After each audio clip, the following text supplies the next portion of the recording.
ako ng papaya. Ayan ang papaya na aming tinula dito lang sa paso. Ayan, malalaki na. So, lilipat ko na siya, guys. Para lalo nang lumaki doon na sa sunlight.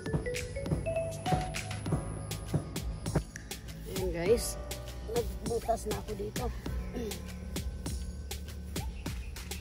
Ayan. Lagyan natin siya dito sa binutas ko.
Guys, nakapaglipat na ako ng papaya. So, mayroon pa akong marami pang ililipat doon. So, itong nalipat ko ngayon ay 4 lang muna siya.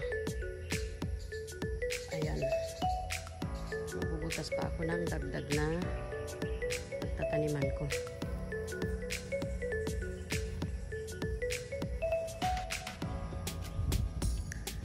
Ang laki lang itong pili na to. So, ito na mga friend, ang aking mani na tinanim. Na mamulaklak na siya. Ibig sabihin, nagsisimula na siyang maglaman. Ayan. Simula na siyang maglaman kasi namumulaklak na siya. Ayan. So, 2 months na siya. Simula nang tinanim ko. 3 months, pwede na siyang anihin.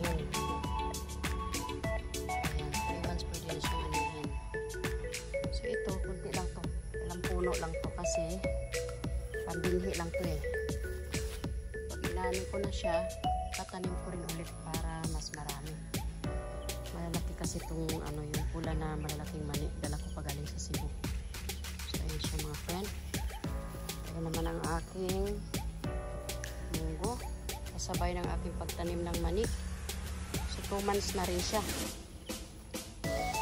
2 months na rin. Guys, ayan, nagsisimula na rin siyang mamunga. Ngayon, dahil maraming langgam, linalanggam siya, so mag-i-spray ako. I-sprayhan ko ang aking mga munggo. Daming langgam sa bulaklak. So, pagka linalanggam ang bulaklak, karamihan dyan ay malalaglag. Malalagas kasi linalanggam. Okay. Ito naman yung tinanim kong kamuting kahoy. Ayan. Ayan na siya, guys. Malaki na. So, 2 months old na siya. Ayan. 2 months old na yung aking kamuting kahoy. Ayan.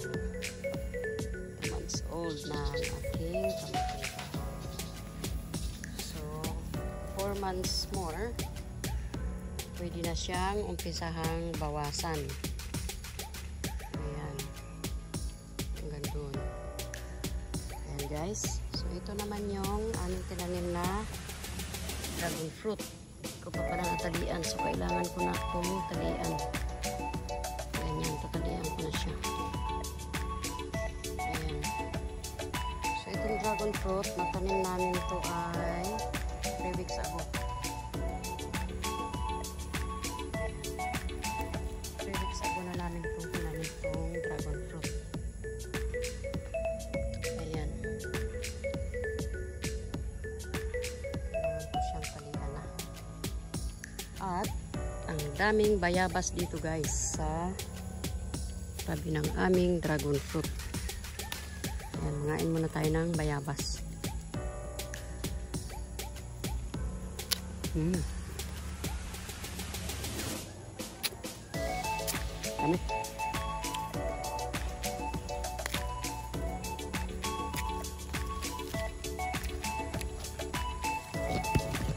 Ayan din na. Bayabas for breakfast. Ayan. Hindi pa ako nagkape. Nangain na ako ng bayabas. Ayan. So ito naman yung bago naming tanim na pomelo. Ayan.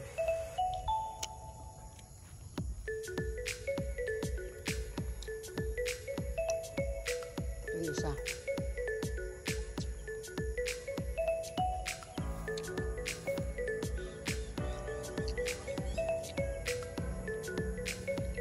Makikita ninyo guys, wala pang gulong sa ibabaw ng poste. Medyo malaking trabaho pa yung paglalagay ng gulong. Kasi maglalagay kami dito ng magbabaon kami dito ng bakal na 4 or 3 para uupuan ng gulong. Kasi nung nag-order ako ng poste, sabi ko may bakal bang nakausli yung dulo. Sabi yes daw po. Yes ma'am, sabi. Pag-deliver dito, ayan, ganyan siya guys. Walang bakal sa dulo. So wala na, bayad na tsaka deliver na. So wala na kayo magagawa. Kaya ang gagawin namin, dagdag trabaho, dudugtungan na naman tuloy namin ng mga bakal. Lahat ng poste na to yung 12. So matrabaho siya. Sa pagpuputol pa lang ng bakal, matrabaho na siya. Ayan, sige. So ayan guys, may na ouch. Na putol na naman kaming bago doon sa aming lumang dragon fruit. Ayan, so dudublihan ko lang tong mga tinanim ng aking hobby na maliliit. So dudublihan ko lang siya para makasabay siya sa pagtubo. Kasi linagyan ba naman niya ng mga napaka-iiksi. So dudublihan ko lang siya guys. Ayan, ito dudublihan ko to kasi napakaliit ng linagay niya. Iwan ko lang kung sabagay nag-ano na pala siya. Baliktad kaya tayo yung pagtatanim, pasaway talaga. Kaya naman pala hindi makatubo. At pinaliktad ng aking hobby ang pagtanim. Yung dulo ang tinanim, kaya naman pala hindi tumubo. Ayan na guys, so ulitin ko na lang. Ayan. Dapat nakadikit sa ano, sabi ko sa kanya idikit niya sa poste para mas madaling kumapit yung ugat. Yung pagkalagay ba naman niya distansya sa poste. Dapat ganyan guys.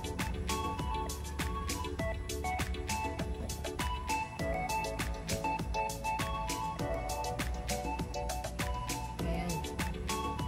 Dapat ganyan ang paglagay. Ganyan dapat ang pagtanim niyan. Ayan. Hindi ba naman niya dinikit sa poste? Ayan, katulad nito. Tinanim niya ito. Siyang nagtanim nito. Tapos hindi pa niya pinutulan yung dulo. Kaya hindi makapag-ugat. Dapat kasi ito nandito sa poste.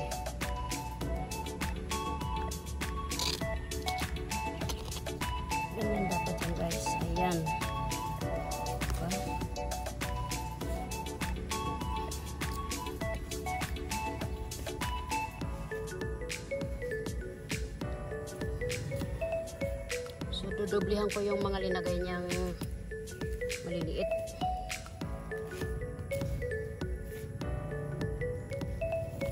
Tapos hindi pa niya dinikit sa poste. So ito, putulin natin to. Ayan.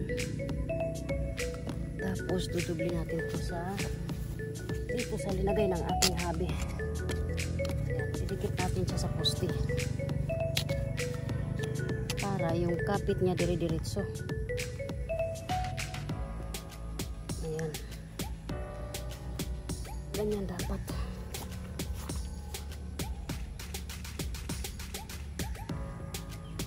Ayan.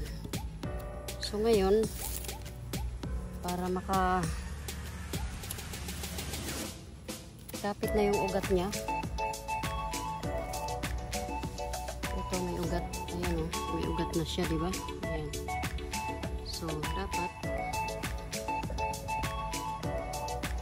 tatalian yan para dumikit siya sa poste. Ayan. Dumikit siya sa poste at makakapit na yung kanyang ugat. Lalo na pag umulan, dapat yan ay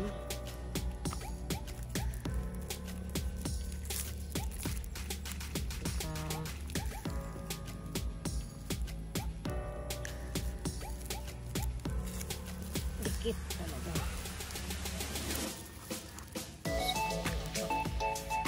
Ulitin ko yung aking tali pagka humaba na rin yung iba. So yung iba tatalian din. Okay, sulit pa tayo sa hanggang baba guys. Ayan. So yan, ito yung mga ginawa ng aking hobby. Kailangan ko tuloy ulitin. Yung mga nandoon sa baba na mga nakadikit na talaga sa poste. Ako ang nagawa niyan.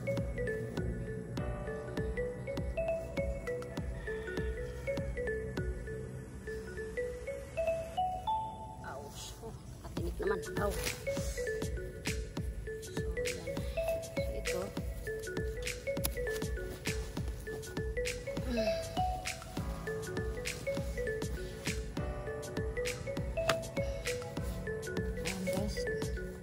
Ugat na yata to at medyo matigas na. Sayang naman. Hindi pa. Sobrang lalim pa na ng pagkalagay niya.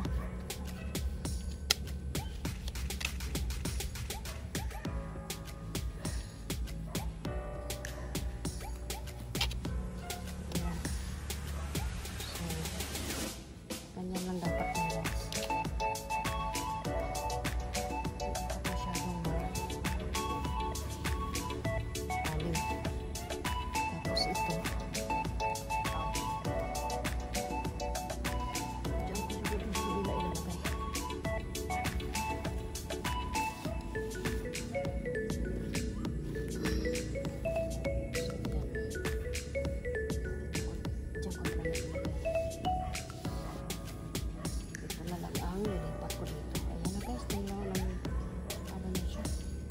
Kaso lang nga, yung dulo palang tinanim niya. Yung kabilang dulo. Kasaway talaga aking hobby. Baliktad.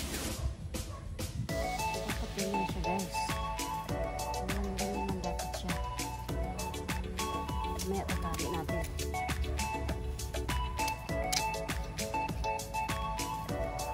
So ito.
gagawin guys.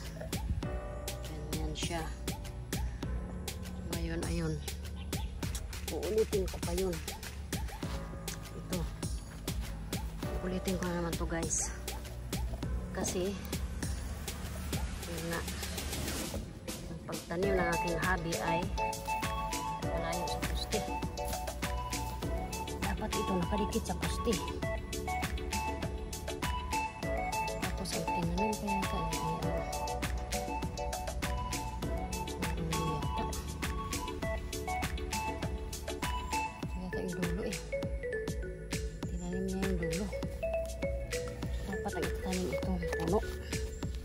hindi yung dulo. Ayan, ganyan dapat.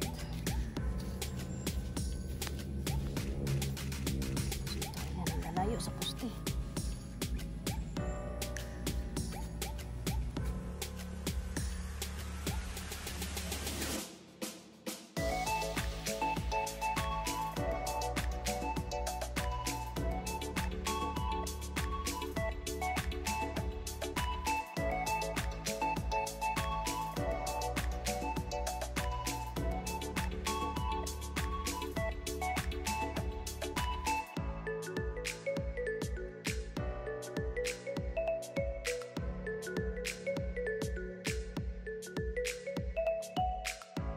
So, ayun. Tali ko na yung mga dapat itatali. Ayan. Tali ko na siya. Tapos, dadagdagan ko yung mga ibang maliliit lang ang nakalagay. Dadagdagan ko siya. Saka lilipat ko sa mismong dikit na dikit sa sa poste. Ayan guys. So, ayan. Okay guys. Thank you for watching. Bye. Good morning. Malat pa ako. Ito, dito tayo ngayon sa dragon fruit. Pakita ko sa inyo kung paano ko lagyan ng fertilizer. Kung ano yung style ko paglalagay ng fertilizer. Oh my God, ano ba yan? Uubuhin ba ako? Mawala yung boses ko. So, ayan, papakita ko kung paano ko siya lalagyan ng fertilizer. Ganito yan guys. Papakita ko sa inyo. Paglalagay ng fertilizer guys ay hindi pwedeng malapit sa puno kasi mamamatay yung puno dahil mainit ang fertilizer. So, para madali siyang tumubo at madaling mag-ugat at lumago, kailangan lagyan ng fertilizer. So, ganito ang style ko ng paglagay ng fertilizer.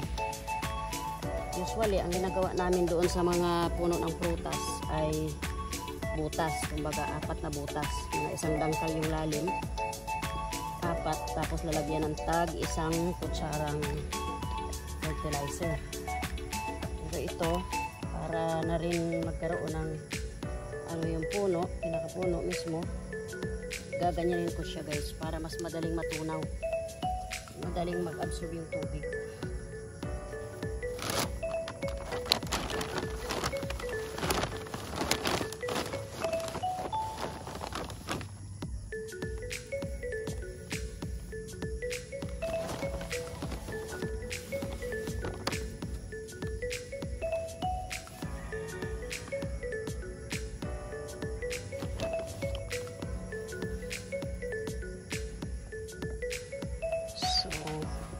Ganyan siya guys. Tapos mamaya lalagyan ko yan ng tubig. Tutubigan ko yung paikot para mag-absorb yung fertilizer. So, ito.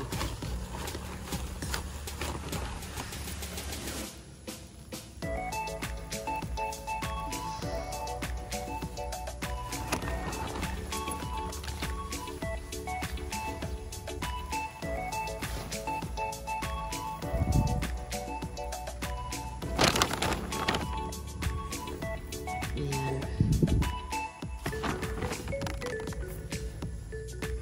So, ganyan lang ang ginawa ko guys. So, sa lahat na yan, ayan, lahat yan, Ganyan ang ginawa ko. So kung makikita ninyo, ayan, nag-ano na siya.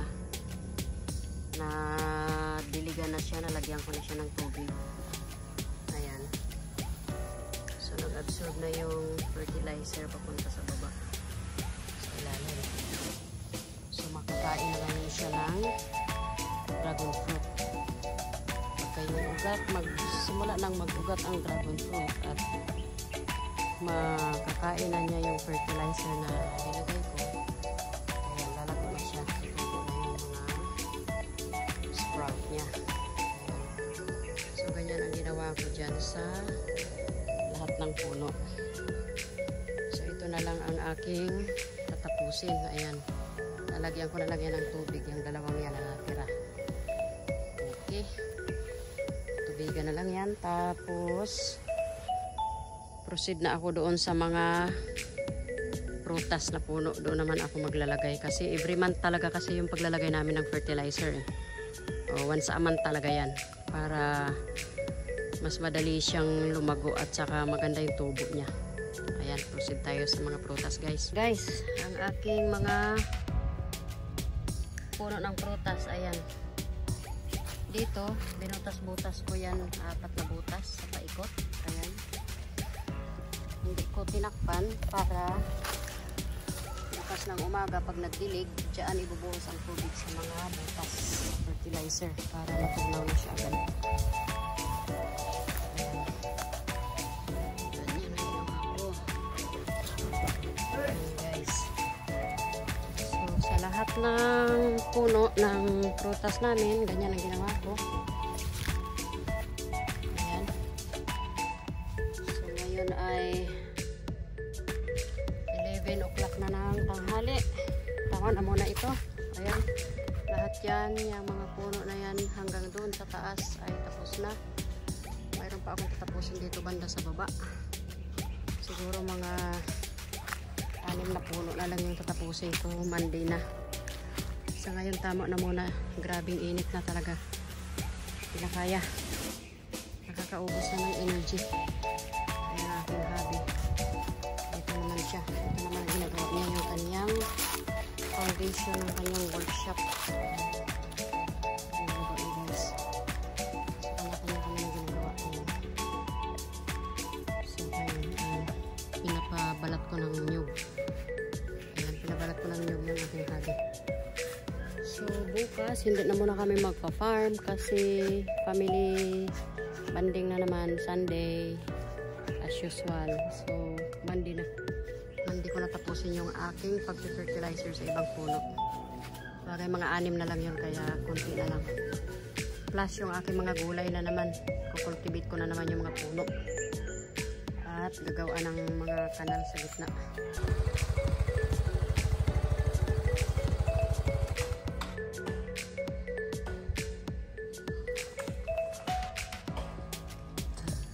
Thank you. That's some fruit, yeah.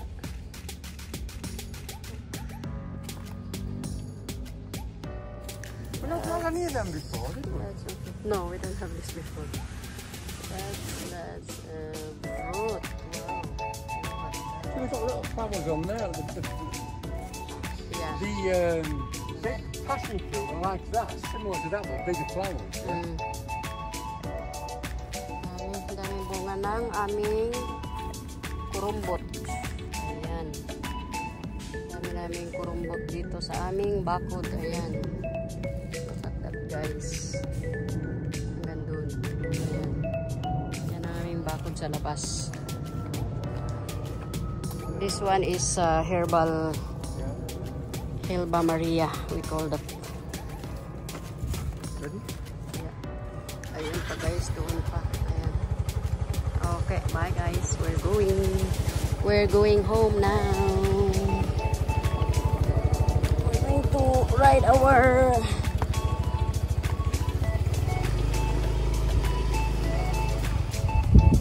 service.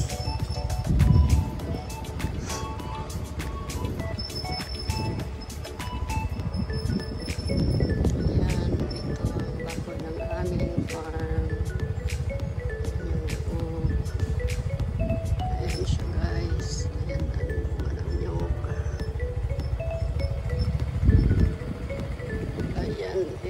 boundary. Ayan.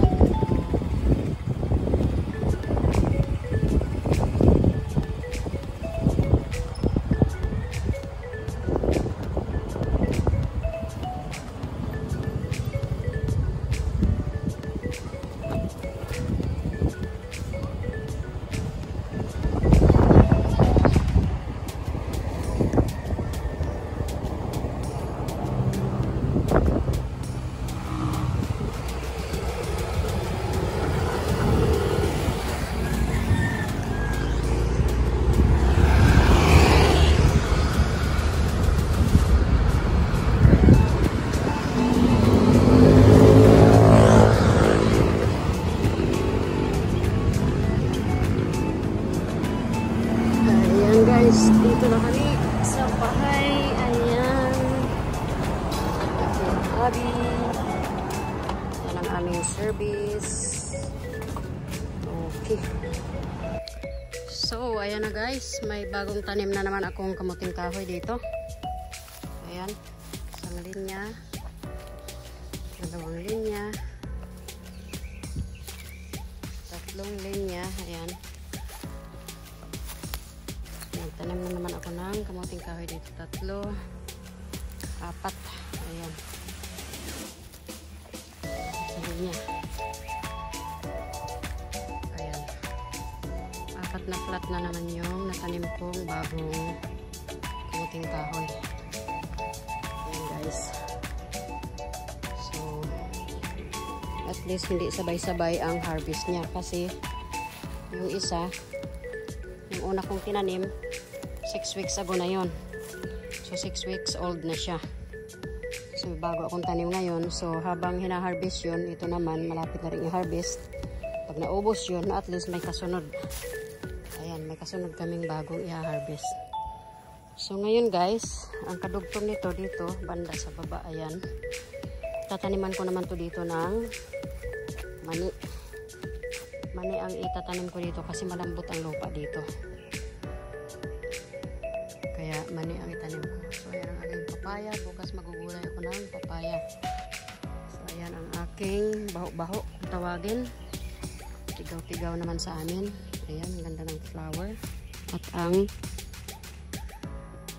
gusto ko ang amoy nito. Naaalala ko yung amoy ng probinsya. Pag pupunta kami sa bahay ng lola ko noon. Yung daanan namin puro ganito. Kaya namimiss ko yung amoy niya. Ganyan ang amoy niya pagka bumibisita kami sa bahay ng lola ko. Ayan. Meron akong mga ganyan. Ano naman guys, ang gaganda ng mga flower, diba? Ang ganda ng flower ng halaman na yan. Ganyan sa amin ay baho-baho. Sa iba naman, kanding-kanding. Ang iba namang tawag dyan ay tigaw-tigaw. Sa amin, kaya tawag namin yan tigaw-tigaw. Tigaw-tigaw, baho-baho, or kanding-kanding ang tawag dyan. So yan, di ko talaga dinadamo yan. Marami akong iniiwanan na puno na ganyan. So yan naman ang aking gabi, malapit nang ma-harvest. Ito naman yung aking tinanim na kamuti. Ayan, hanggang doon. Ayan, ano lang siya. 4 na flat lang siya. Na linya lang siya. So, ano naman to? 1 month old naman tong aking kamuti. So, magtatanim na naman ako ng panibago sa ibang area. Kasi yung dyan sa taas na yan, tataniman ko ng mani yan.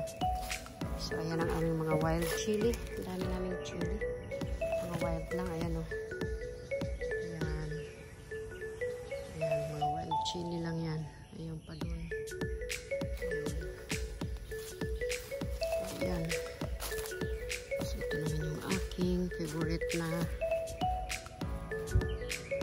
kahoy. Ganda rin to pang bakod eh. Pag marami kang ganito, tapos sa bakod mo ilalagay.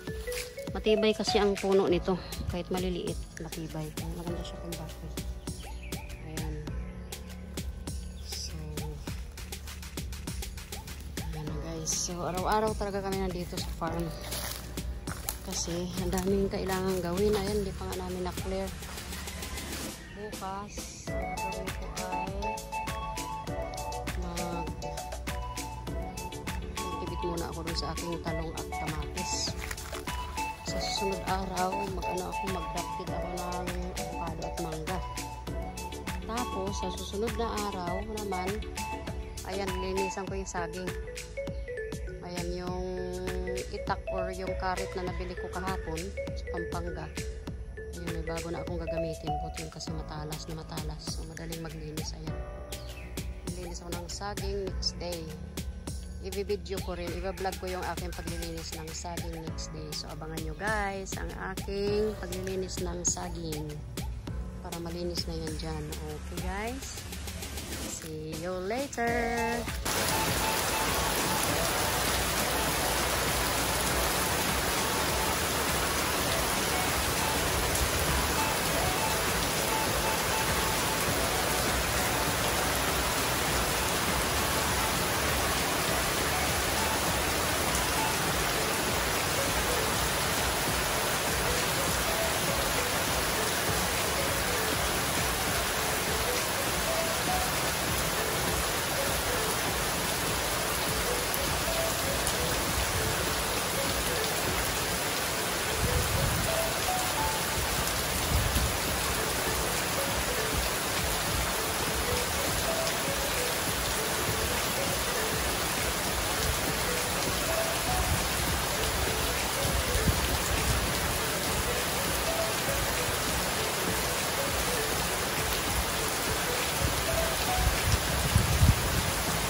Pasaway.